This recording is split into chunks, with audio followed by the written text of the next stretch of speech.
చిత్తూరు జిల్లా గంగవరం మండలంలో నిన్న ఒక ఒంటరి ఏనుగు మృతి చెందిన విషయం అందరికీ తెలిసిందే.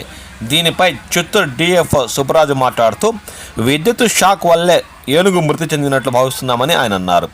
కల్లుపల్లి సమీపంలో అనుమానాస్పద స్థితిలో మృతి చెందిన ఏనుగును ఆయన పరిశీలించారు. ప్రాథమిక దర్యాప్తులో విద్యుత్ షాక్తో ఏనుగు మృతి చెందినట్లు భావిస్తున్నామని ఆయన పేర్కొన్నారు.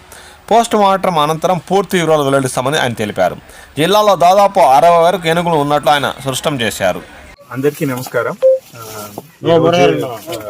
పొలంనేరు రేంజ్ లో చీలపట్ల దగ్గర ఒక ఏనుగులు చచ్చిపోయింది నాకు ఇన్ఫర్మేషన్ అరౌండ్ 145 దగ్గర వచ్చింది. మేము అందరు ఇక్కడ వచ్చి స్పాట్ ఇన్స్పెక్ట్ చేసాము. సో ఇన్స్పెక్ట్ చేసిన ప్రిలిమినరీ ఇన్వెస్టిగేషన్ లో మనకి ఏం తెలిసిందంటే it seems to be an ఎలక్ట్రిక్యూషన్.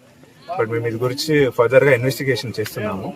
So and ఈ ఏనుగులు చచ్చిపోయిన ఏనుగులు రేపు మనం పోస్ట్ మార్టం చేద్దాము with the team of veterinary.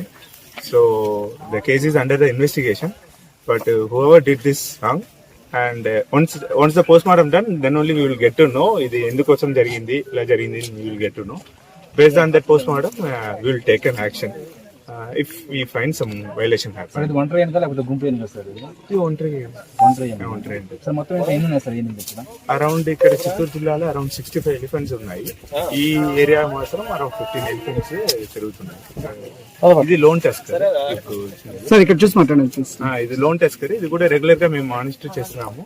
But ఇది ఎలా ఈ యాక్సిడెంట్ లాగా జరిగింది మేము ఇన్వెస్టిగేషన్ చేసిన తర్వాత మళ్ళీ డీటెయిల్ గా గుంపు ఏనుగులు